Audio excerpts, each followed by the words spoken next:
right. Welcome back to the Scarlet Faithful podcast. David Anderson here. Earlier in the week than normal, had to get together to talk about the Washington game, which really was a very unique victory for the Rutgers Scarlet Knights with their first 4-0 start now since 2012. David, thanks for so much for being back and getting a lot of, seeing a lot of comments out there, getting some comments directed at myself. People are even asking for what you are thinking about in terms of this Rutgers defense. We can get into the rankings a little bit and kind of the performance against Washington. Obviously, they gave up over 500 yards of total offense, still only allowing 18 points. There were those missed field goals. But what are your thoughts about the Rutgers defense, the performance against Washington, and overall through 4 games to this point of the season? I guess from a confidence, let's start with your confidence level in this defense from a scale of 1 to 10. And then why don't you give some thoughts on this Washington game specifically? My confidence in this defense, I would say it's probably like a 6.5, maybe 7. Okay. And the reason I say that is because they went into this particular game with a very specific game plan. And that specific game plan was don't get beat very, very deep. Force the ball to places where you have a lot of guys who can make tackles. And so even if you miss the first tackle, there's a lot of help. And so what I did see from this team I shouldn't say all game. I didn't even have power during the first half. So I would be remiss to not mention, for example, I know Richie and Mike used to do the postcast last year with Greg DePalma. He lives out in Asheville, North Carolina. And Some of them are just everything's flooded, destroyed there. So hopefully everybody's in good shape over there. I was lucky enough to at least be getting texts from my brother during the first half. My brother, who I failed to wish a happy birthday to on last week's preview podcast because it was his birthday on Thursday, but he couldn't call me because he's fighting COVID. But he's texting me. So I was getting some updates, and I was able to watch the second half and then obviously rewatch after the fact. But Rutgers, You saw complaints like you're saying. You're getting mixed messages from people. Yeah, they missed a lot of tackles, but they also only allowed 1 really long touchdown. Now, they allowed plenty of what I would call explosive plays. I mean, the running back for Washington ran for 9 yards a carry. That's insane. And then the stat that the Washington Huskies podcast were talking about was that dating back to, I believe, the beginning of last year, there were 282 games where one team outgained the other team by over 200 yards. And the record in those games was 282-0. So this was the first time since at least before last season that any team had been outgained by 200-plus yards and was able to win the game anyway, which is kind of a mind-boggling stat. But I felt like Rutgers they knew what they wanted to do on defense. They did it.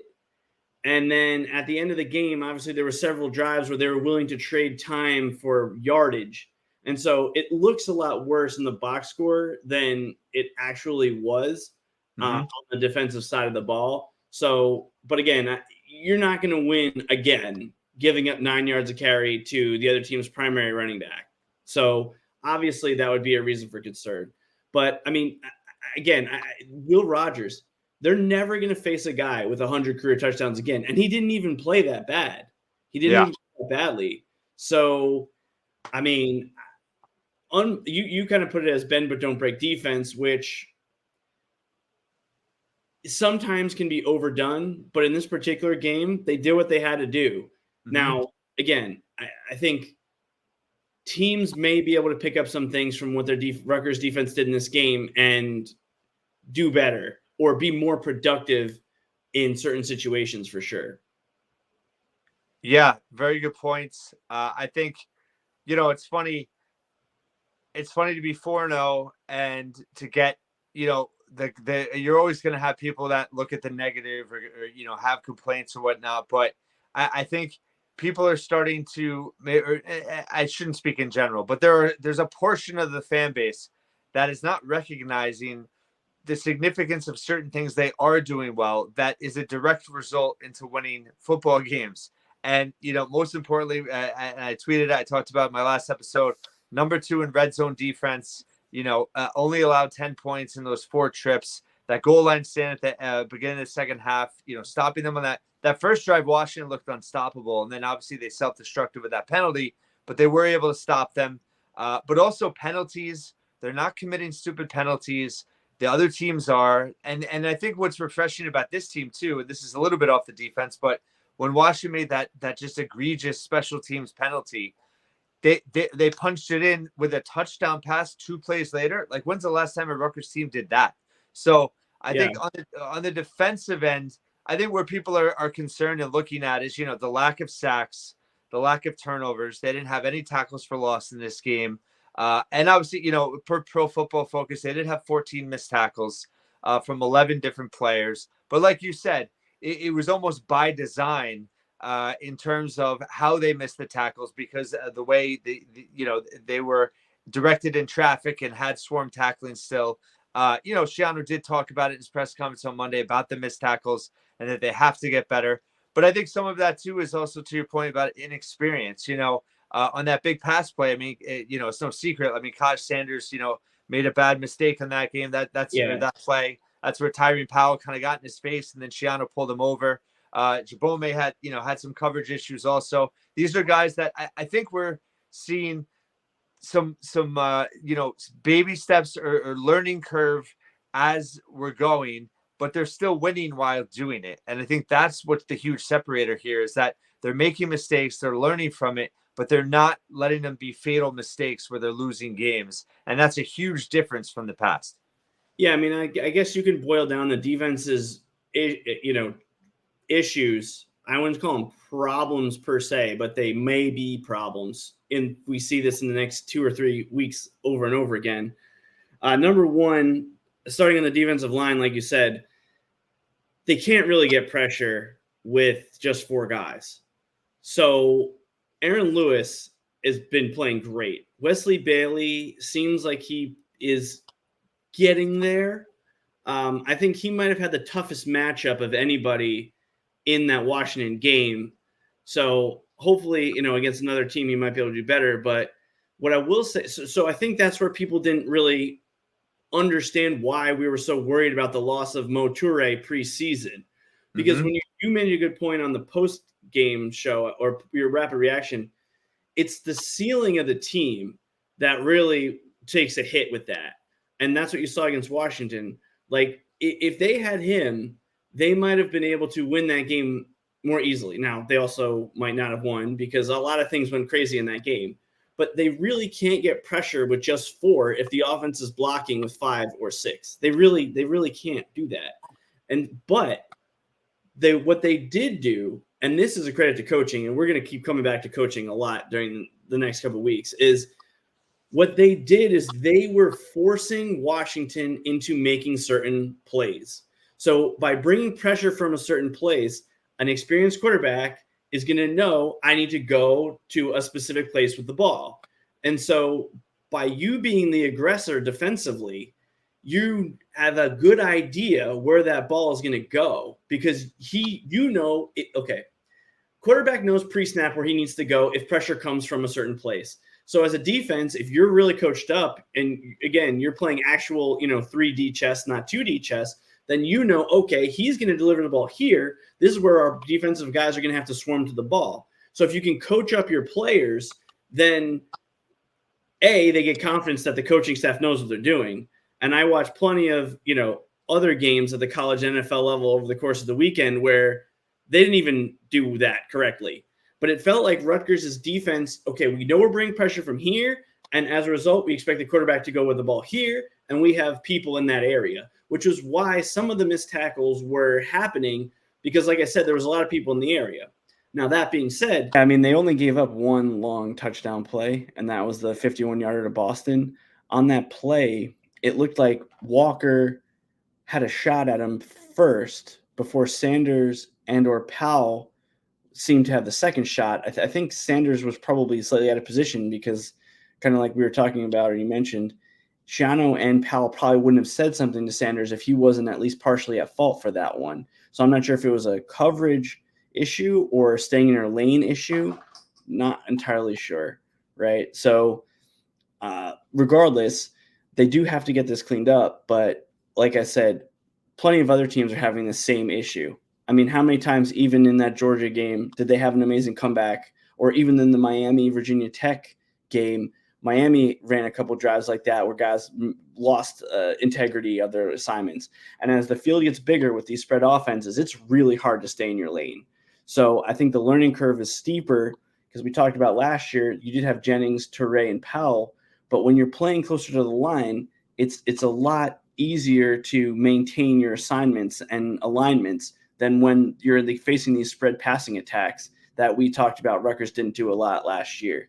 So those are, I would say, the first two. And then the third is just the number of guys in the secondary. Is Flip Dixon healthy? Do they have enough depth at corner? There's a lot of questions in the defensive backfield. Then I'm not sure if there's like one specific thing to harp on.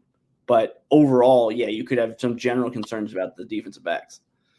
Yeah, you mentioned something that I wanted to was the health factor. I think that actually could be a reason for optimism that they are going to get better, because I think Flip Dixon, even though he's been back 2 games now, he or 3 games, I think he's still working his way back from whatever it was. He doesn't look 100% yet, in my opinion.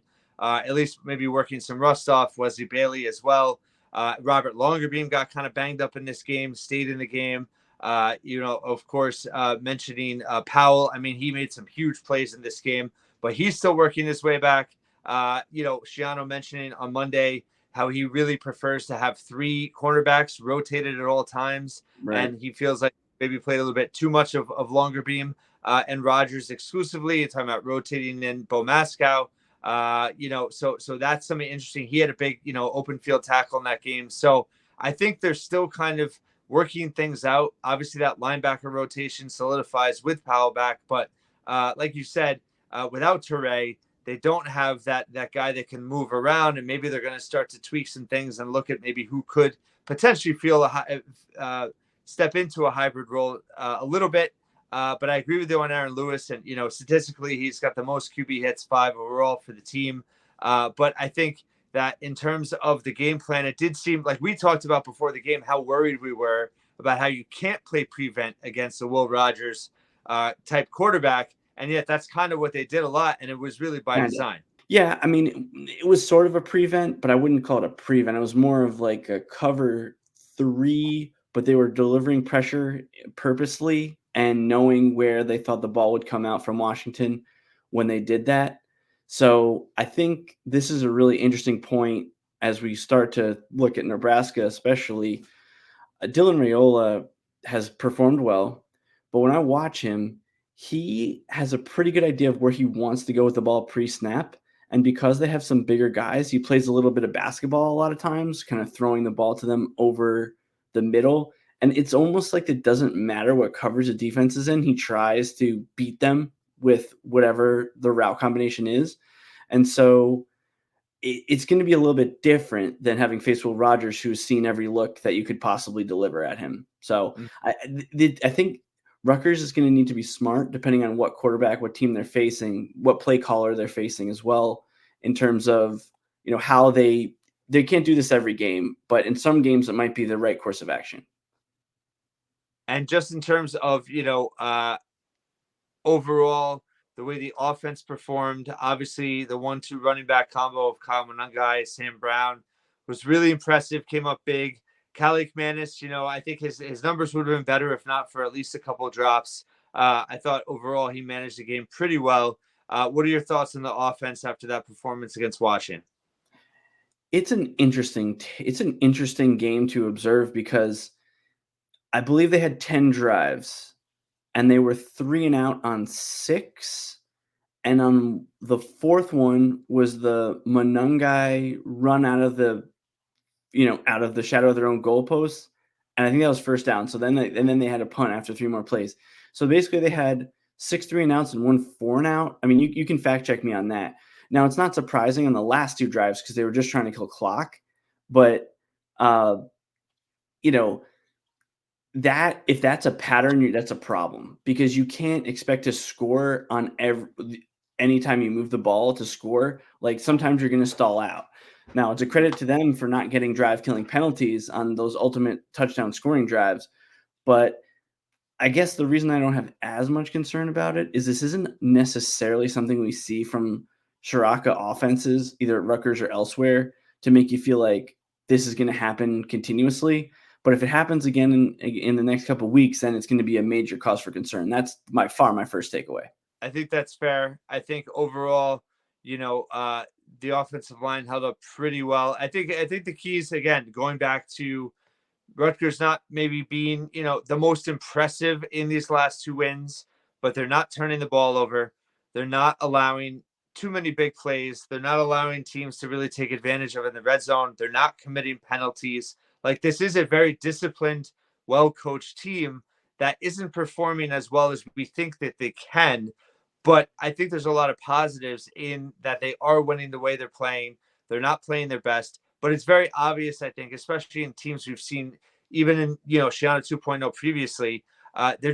They're not doing things to put themselves in a bad position, and they're much more efficient at taking advantage of opponent mistakes in a way that we haven't seen, at least in this tenure of Shiano. Yeah, I think two main things come to mind that I was thinking about a lot over the weekend with this. One is they kind of remind me of I guess it was the 2011 Giants team. And I'm not a Giants fan, but having watched it from afar, they battled through, inconsistent linebacker play defensively and offensively. They did just enough to win games. And ultimately they won a Super Bowl in that season. But I think they were a wild card team, barely should have been in the playoffs. They had to win their last 3 regular season games to even sniff the playoffs. But they just did enough. And I feel like great coaches can get, like you said, a good team to have a great season. And so that's definitely one takeaway. And then the other one, I harped on this a lot in the pregame, is that Washington will do too much. They will outsmart themselves, outcoach themselves on both sides of the ball. And especially on the defensive side, once Rutgers got rolling on those drives, I mean, right before the Sam Brown touchdown, I think Washington had to call a timeout. And so then, despite them calling a timeout, once Rutgers was back on the field, their guys were all pointing at each other, like not knowing what to do, which after a timeout, especially on a third down, where it was like 3rd and 4 or 5, it wasn't like, 34 garbage. And so that was a sign to me that Rutgers had them on their heels if needed. And I'm curious if Rutgers did have to move the ball like they did at the end of the game against Virginia Tech, if they would have had something left in the bag to do so. Because, again, I think Washington also, and I mentioned this to you over text during the game, they didn't want to tackle a lot of times. I think they got a little bit lucky. Bruner, who's their most experienced linebacker, he was banged up, and he was getting into the right position, but you could see him wincing every time a play came through. And so as the weather gets worse, as it gets colder out, those tackles sting even more. And so Rutgers, even though they missed a lot of tackles, I didn't see examples of where guys didn't want to tackle. And so part of that is Kyle Monunga and Sam Brown. Like you said, those are guys you don't want to try to tackle. But I think that the offense, the reason I have the most optimism for the offense in years is because they have shown the ability to do a lot of different things. And in a given week, if they can draw from the bag and have a good game plan and execute that game plan, I think that they have a very high ceiling week to week, even if their overall ceiling isn't what we saw from Washington. This offense isn't going to throw for 300 yards and rush for 200 yards, probably ever. But that doesn't mean that in an individual game, they can't go in with a good game plan and take a 21-10 lead against a team that I've been getting flack for saying is more talented than them. Over at Off Tackle Empire, I was criticized for saying that Washington had the superior talent, but from that first drive, I was already getting texts from people saying Rutgers may get blown out. I mean, this doesn't look good. It did not look good. It did not look good. I think the other thing, too, is that something we're not accustomed to seeing is that in these last 2 games, Virginia Tech and Washington, I mean, Rutgers jumped out to a 14-0 lead and a 14-3 lead. And, playing in front, I mean, that is their bread and butter in terms of how they want to play. And it just puts them, I think, in such an advantage in terms of how they want to play call on offense and how they want to, play on defensively. So to be able to, and both of those leads were established off of capitalizing on mistakes of their opponents. But if they can continue to front run and not have to come from behind like that, it really does. I think it's just for the psyche of this team, the way that Shiano likes to call games, it really just kind of plays right into exactly what they want to do. Yeah, I mean, the other thing I will say that's kind of interesting, and my dad actually made this point to me when I was talking to him about the game this weekend, was it seems like every year there's some sort of trend that becomes popular early in the year, especially in college, sometimes in the NFL too, but especially in college. Like last year, we talked about at the beginning of the year, everyone was running those wheel routes, and Rutgers had a ton of success early in the year, but they never did it again. And it seemed like a lot of teams were doing the same thing. What I've noticed this year is that teams are they're basically run blitzing and then hoping they can get to the quarterback before he can make a pass. So it's kind of like for a while there, we kind of had run blitzes and we had pass blitzes. Now it's kind of just like an overall blitz. And like you're hoping that you either can get the running back, or if you can't get him, that you can get the quarterback to make a quick enough decision that he has to throw a hot route. And so some teams are struggling with this. The way it's manifesting itself with Rutgers is that what happens on some of these run blitzes is guys are coming around the outside of the formation. And so at times you're seeing Kyle Monangai as well as other running backs getting almost tackled from behind because he's a patient runner who likes to set up his blocks. But then the reason Sam Brown has had some success, like we talked about against Virginia Tech, and as well as his big run, was that he didn't wait. He was not rushing per se, but he kind of just like took it with a ball of fire and he ran forward. And so we've seen, for example, Isaiah Pacheco have more success at the NFL level than at the college level because he doesn't really wait for his blocks. He never really has. He kind of just takes the ball and he goes. So that if you know your running back has that kind of style, a smart offensive coordinator can create or call plays or have the quarterback even assist with the tempo to be, okay, this is when I'm going to give this guy the ball and then run with it. And then the timing kind of works itself out. And so maybe there's a couple areas I see where Rutgers can make a minor tweak where if Monangai is a little bit more, just aware on certain plays to just take it more aggressively versus kind of wait for the blocks to develop like he did a few times. Washington was being a lot more aggressive and there wasn't time per se. Whereas if he just would have taken the ball and gone, he might have got even more yards. I think he ran for 132 yards, which is obviously good, but he could have had more. And so there's some minor things there where I think offensively Rutgers can do better. And then moving on into passing game, I got to give a shout out to Ian Strong. I kind of said to him after that second game, hey man, Duff is like right on your heels. You got to step it up. And he's been a great player for the last 2 games. Great. And especially when they're playing from ahead and he has a little bit more space to operate, then he should be able to make a lot of these catches, with less, like without just a swarm of defenders that are just going to be piling on him because he doesn't have that elite like breakaway speed to get loose. But if he's covered by one guy and he runs a good route, he's going to make a lot of catches. So credit to both Strong as well as the offensive play calling to get him balls in those positions to succeed. Yeah, I thought they did a really good job of exploiting his athleticism in that game. That catch that he had where he ran and dove, for the first down, got pretty vertical in the air. And then obviously the touchdown catch was something that we both touched on before the season. His ability to go up and make a play in the end zone, in traffic was just huge.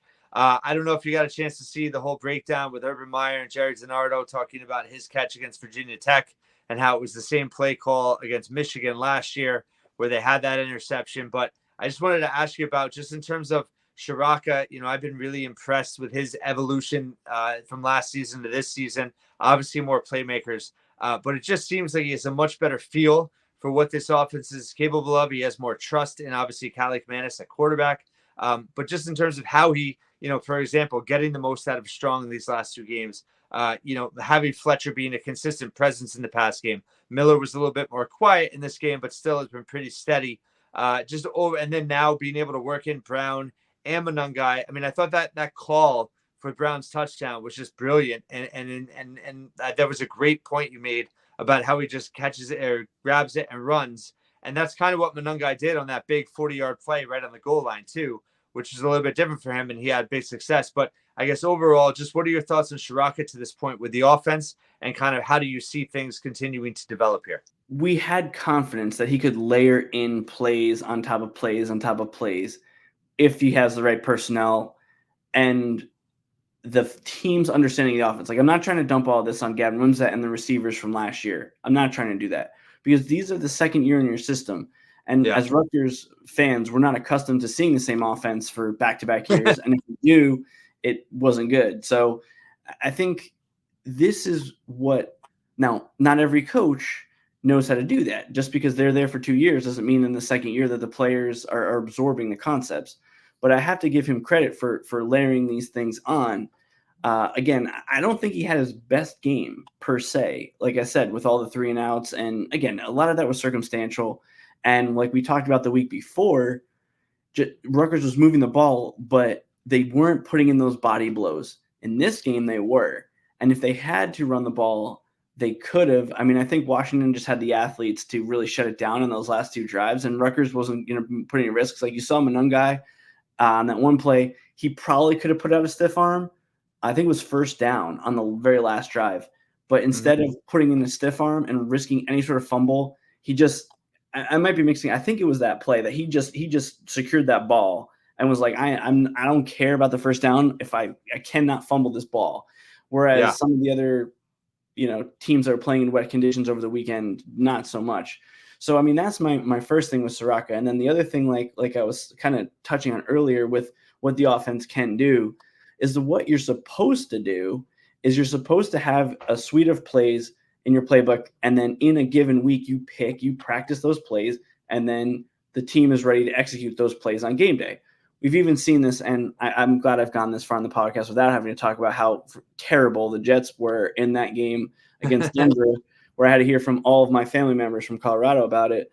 But that was the opposite example, where even on a long week, the Jets clearly weren't buttoned up on like what their plays were running, and they had no idea what they were doing. And a college team against a defense that you really have no idea what they're going to do, because I told you how Belichick will run anything and he wants at any given time. They still were able to just do what they do well, but every week that's a little bit different. And so if that means you only complete the ball to 3 receivers like they did against Virginia Tech, so be it. If that means you have to run the ball all these, 50 times in a game to win, so be it. I mean, really, Shiraka's opening press conference when he was rehired, he said, I want to be able to throw the ball or run the ball, whatever it takes to win the game. But he's not necessarily married to every game has to be a certain balance of the two. And so those are the type of things that being said, every coach says stuff like that, but he actually can, fulfill what his promises were. It's the same, you can interview 100 people and 99 and say the exact same answers, but that doesn't necessarily mean you got to figure out another way to figure out who's going to be able to actually perform. And he's been backing up what he had said from the very beginning. And so that's why I have a lot of confidence in him, because he has been able to use these different weapons at his disposal, even though they don't have great players other than Monungai on offense and Holland Pierce maybe. But he's getting stuff out of everybody. Yeah, that's really been, I think, a key is that, it's made Rutgers a little bit harder to prepare for. They're much more diverse. His willingness to throw on first down has been, I think, exciting to see them be a little bit more creative now. And then also, be able to get multiple guys involved in the game plan and utilize them is something that I think could continue to develop as we go. Can we pause real quick to talk about the throwing on first down thing? Because I think this is important. Like we've talked about it with every game, but there's a couple things that make this interesting. So first of all, throwing on first down, especially became popular in the NFL in the 90s because the good teams had good quarterbacks and good passing games and the bad teams didn't. So like the bad teams would just have to run it on first and second and then they throw it on third. Like that was pretty standard operating procedure. But the good teams can surprise their opponent by mixing up run and pass on first down. But then also the reason I think they're more comfortable throwing on first down is something we talked about last week, which is if nobody's open, a lot of times the defense is kind of like playing run. They realize it's a pass and they start bailing. and then they give a position where a quarterback who can just tuck it and take it for a few yards, like Cali Manis does, and Wimsatt never really did, that can be a huge boon to not being 2nd and 10, right? I mean, or even worse if you get a lot of sacks, like some quarterbacks who have no awareness. But instead of it being 2nd and 10, he's running for a fairly easy 4 yards, and then the defense has to be, off balance. The other thing is, because they can throw the ball better, even on 2nd and 10, if they do throw incomplete, everything is still in the playbook, because the fact is that Rutgers doesn't need to just set up a 3rd and 4 to think that they can convert. They can try to throw again on 2nd, or they can run it, and it just puts everything at their disposal. Now, sometimes it doesn't work. Sometimes we see the back-to-back sacks like we saw against Virginia Tech. But just the fact, like you just said earlier, that defenses have to prepare for the possibility that anything could happen on this upcoming play, it gives you a lot more options available to you. So again, you shouldn't be throwing a first down every time, but you also can't be too predictable. But if you can do it successfully and your quarterback can avoid negative plays or at least gain a few yards, I mean, then it's a very, very effective tool. And so I'm really curious what they're going to do against Nebraska, because Schiano kind of goes back and forth between being too close-minded about running the ball, pounding the ball, versus what we saw against Virginia Tech, where they're a little too loosey-goosey. So I do have confidence in Shiraka to kind of try to balance that out. But Nebraska, I mean, if Nebraska jumps out to a 14-3 lead, then what? Does Nebraska just drop into a cover 2 and then Rutgers is able to run for 5 yards a clip? I don't know. So it'll be interesting to see how these games play out. But just the fact that you can throw on first down and not be worried you're going to end up in a 2nd and 15, or even credit to the offensive line. Some teams don't throw on 1st and 10 because they're afraid they're going to get a holding penalty. Mm-hmm. Rutgers' offensive line so far has held up for that as well. So, and I think particularly against Washington, it's effective because we were talking about the substitutions, and they have a lot of big guys in the interior. And so you don't really want to let them substitute. And if those guys are in there, they're not going to get that much of a pass rush. So Rutgers was able to get some good looks on first down because they knew they weren't going to be facing an interior pass rush. Or if the guys did come, they could push them out to the side, and then that player Cali Jimenez just scrambled up the middle. That might be open as well. So again, this is all building on top of other things, as long as you do what you do well. And as long as they don't sacrifice that. Like Washington, what is their identity? I have no idea still. But Rutgers, we know what their identity is, and everything is tailored around that. Yeah, and that's a great point, and that speaks to coaching, right? Understanding your personnel, being able to put them in the right positions, right spots. And I just think that Shiraka hasn't been perfect, but I think he's been pushing a lot of the right buttons this year so far. Obviously, the offensive line has been super steady.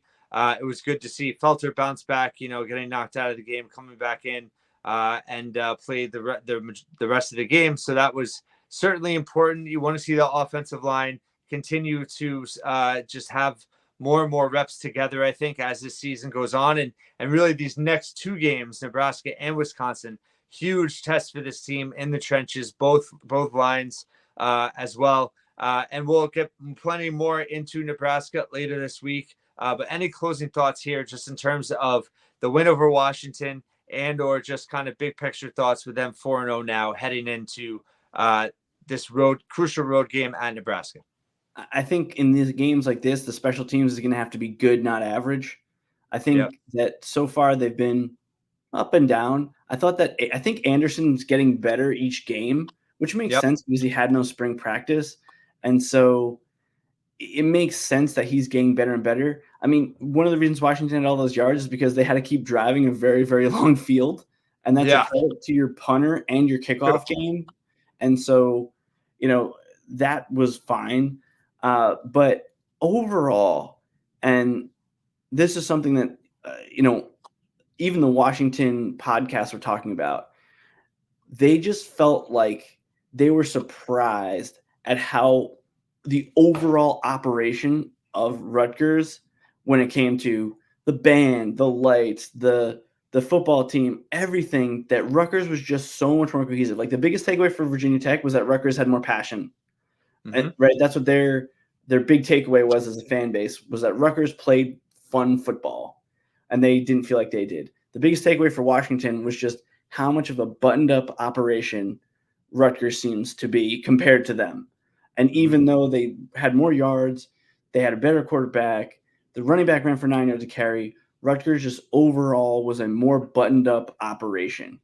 And so that is going to win some games, just like it does for Iowa year in and year out, right? Sometimes, and so the key is, can you get better players and develop the players you have long term? But in the meantime, you got to win games by hook or by crook, by whatever means necessary to keep that going. Like, there's no consolation. You don't get a first number 1 overall pick for losing in college. Every win builds on every win. And so winning these ugly games, I mean, the one thing I will say, and I thought about this, I guess last closing thought was the Virginia Tech game, in a sense, felt like an exorcism of almost some of the demons from the Louisville loss in 2012. In a sense that a big lead, you're dominating, you're about to go up big, Fletcher fumbles the ball. Equivalent in that game was Rutgers not getting called for an illegal man downfield. Oh, God. And like, you're about to blow them out. And I felt like a part of my soul that had been missing since that game, like, had returned in the Virginia Tech game. I love it. In this game, it was a little bit different because Rutgers had the lead, but you're like, all right, we know that they have a big time quarterback, and so then kind of the second part of the exorcism of that Louisville 2012 game was in this game, because you knew, like, okay, if we let these guys throw it, like it was just a really interesting. I just felt like I purged my soul from like one Rutgers dominating game and then pulling it out to the Rutgers being dominated in many aspects, but just doing what they do, sticking with the plan, and just seeing it to completion. And so, this game kind of felt like almost like that Nebraska game in reverse from 2 years ago that like still sits with me, where Rutgers only gave up 2 drives. Nebraska scored both times basically, and they won that game. Rutgers only had 3 drives and they won this game. And so maybe that's just the long-term and balancing out. But the other reason I think this was an exorcism of that Nebraska game from 2 years ago was that really felt like a gut punch or a stab in the heart, because we felt like Rutgers needed that game to have made a bowl game. And if they didn't make a bowl game in that season, we had no idea what to expect last year. Luckily, they were able to get to a bowl game and somewhat erase the struggles that they had in that 21 and 22 season. But, that is now because the program continues to evolve. And this was the same type of game as that Nebraska game in reverse. Like, they got outgained, watching move ball whenever they want, just like Rutgers did in that game. So hopefully they can just exercise the demon of actually beating Nebraska in this upcoming week, because like we talked about, 6 straight games against teams you never beat. Check mark for the first one. Here comes number 2. How many of these games can they win in this next stretch against teams they've never beaten? And they have, I wouldn't say it's a must win or it's a golden opportunity against Nebraska, but this is going to be a winnable game if Rutgers plays well. And we'll talk more about that later in the week. Yeah, great points. And it is a team that also, has lost a ton of close games in recent years. So even though Lincoln, Nebraska is a very, very tough place to play, it's homecoming, certainly not impossible at all. And I think to your point about the way they beat Washington and Virginia Tech, I mean, I think we're seeing the fruits of the labor of being a developmental program, where they absolutely should beat a team like Washington that's in a whole brand new system, all first-year players to the program, brand new coaching staff, where this is year 5 of Schiano. You have guys in their 5th year in the program. You have 40 seniors or whatever it is, or in their last eligibility.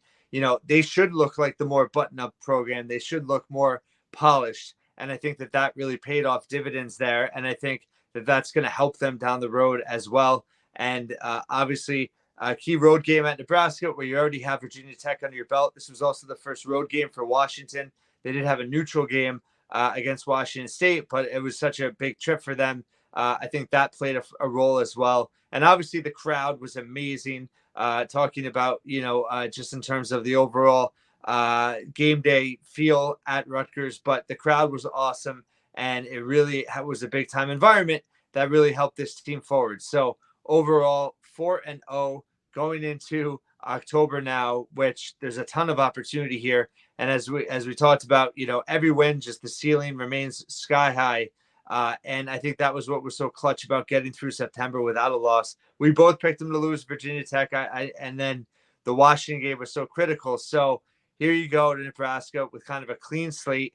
And regardless of what people think about the last 2 weeks, they were able to persevere. And I think that will be an asset for them going into a very tough environment. David Anderson, thank you so much again. We'll be back later this week to preview that game at Nebraska. And thanks so much for listening and watching once again here at the Scarlet Faithful podcast.